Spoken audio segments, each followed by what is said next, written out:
Face the book 2.0కి స్వాగతం సుస్వాగతం. English కావచ్చు, హిందీ కావచ్చు, తెలుగు కావచ్చు, వివిధ భాషల్లో ఉన్న ఫిలాసఫీ బుక్స్ కావచ్చు, పొయిటరీ బుక్స్ కావచ్చు, ఇంకా ఏవైనా కావచ్చు, ఫిక్షన్, నాన్ ఫిక్షన్, ఇట్లాంటి పుస్తకాలను వాటిలో ఉన్న సారాన్ని దాని జీవిత సారానికి ఉపయోగపడేలాగా అందించే ప్రయత్నం చేయడం ఫేస్ ద బుక్ యొక్క ఉద్దేశం.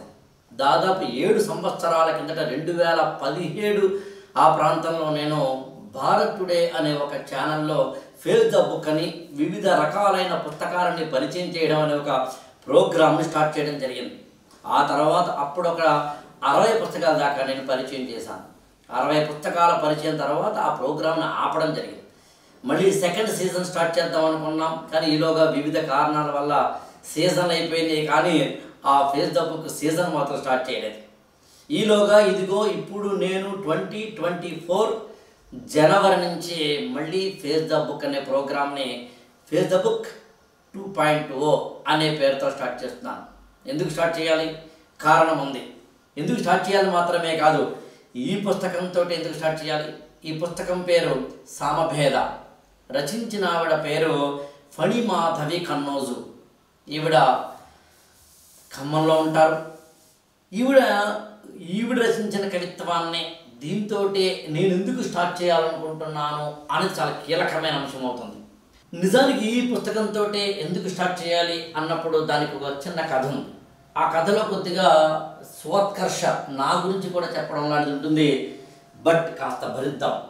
నేను 7 సంవత్సరాల కిందట ఫేస్ ద బుక్ అనే ఈ ప్రోగ్రామ్ని చేస్తున్నప్పుడు ఒక 20 ఎపిసోడ్లు అలా అయిన తర్వాత 20-30 ఎపిసోడ్లు అయిన తర్వాత ఈమె అంటే ఫణిమాధవి కన్నోజ్ అనే ఈమె నాకు ఖమ్మం నుంచి ఫోన్ చేశారు.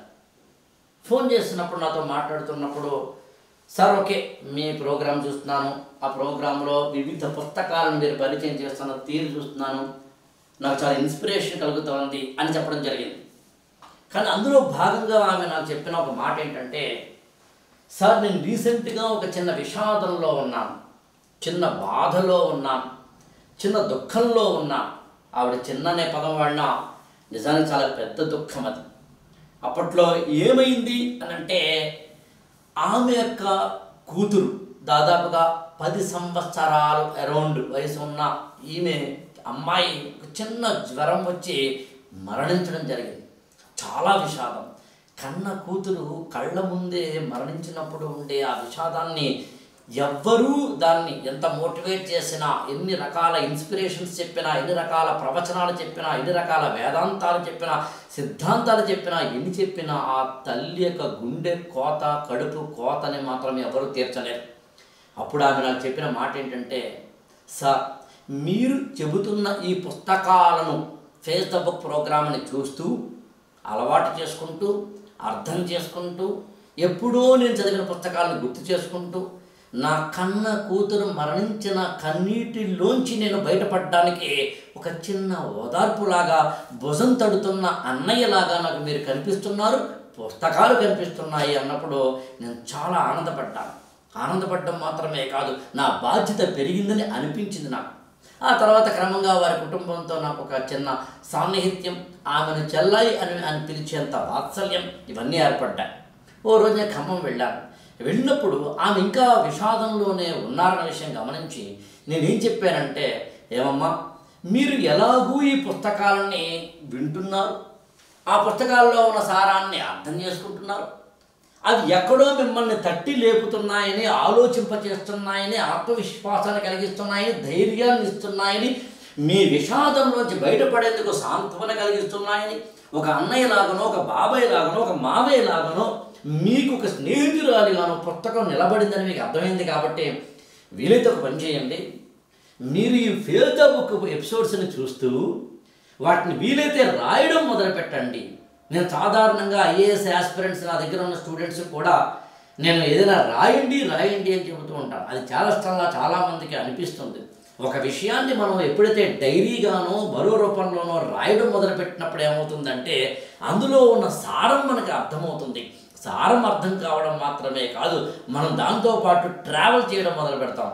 అప్పుడు మీరు ఆశ్చర్యపోతారు చెబితే, ఆ రోజుల్లో నేను ఆమె చెప్పిన ఆ మాటను శిరసావహించి దాదాపుగా ఇన్ని పేజీలు, ఒక నాకు తెలిసి 60 ఎపిసోడ్లు అయితే కనుక అందులో 20-30 ఎపిసోడ్లు ఆమె ఇలా చేతి రాతతో రాయడం మొదలుపెట్టారు.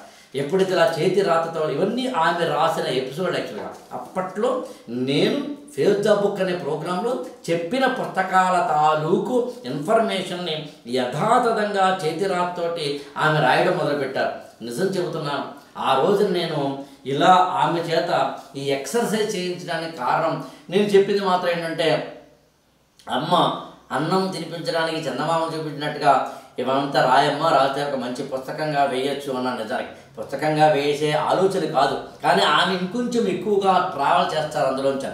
అప్పుడు అలా ఆ ఎపిసోడ్లని పదే పదే చూస్తూ చేతి రాతతో రాస్తూ ఆ రాతల్లోంచి వాటిల్లోంచి ఆమె ఆవేదనలోంచి బయటపడుతూ, వేదనలోంచి, దుఃఖంలోంచి, విషాదంలోంచి బయటపడుతూ ప్రతి అక్షరాన్ని ప్రేమిస్తూ ఆ అక్షరం తనకు అందిస్తున్న ఆత్మవిశ్వాసాన్ని అర్థం చేసుకుంటూ రామాయణం గురించి నేను చెప్పిన ఎపిసోడ్లు కావచ్చు, యాన్ ఫ్రాంక్ లాంటి వాళ్ళ గురించి చెప్పిన ఎపిసోడ్లు కావచ్చు, మహాభారతం గురించి నేను చెప్పిన ఎపిసోడ్లు కావచ్చు, లేకపోతే ఆత్మవిశ్వాసాన్ని ప్రేరేపించే అనేక ఎపిసోడ్లు కావచ్చు, ఆంధ్రుల సాంఘిక చరిత్ర అనే సురవరం ప్రతాప్ రెడ్డి గారు రచించిన లాంటి పుస్తకాలు కావచ్చు, ఇలా అనేక పుస్తకాలతో మమేకమై తాను పుస్తకాలు చదవడం మొదలుపెట్టి ఆ తర్వాత వారి కుటుంబ సభ్యులు కావచ్చు, ఇతర స్నేహితులు కావచ్చు, మురళీమోహన్ గారు కావచ్చు, ప్రసేన్ గారు కావచ్చు, యాకూబ్ గారు కావచ్చు, శిలారోహితులు గారు కావచ్చు, మువ్వా శ్రీనివాసరావు గారు కావచ్చు, ఇంకా స్పష్టంగా చెప్పాలి అంటే కుమార్ పునపరాజు గారు లాంటి వాడు కావచ్చు, ఇలా అనేక మంది.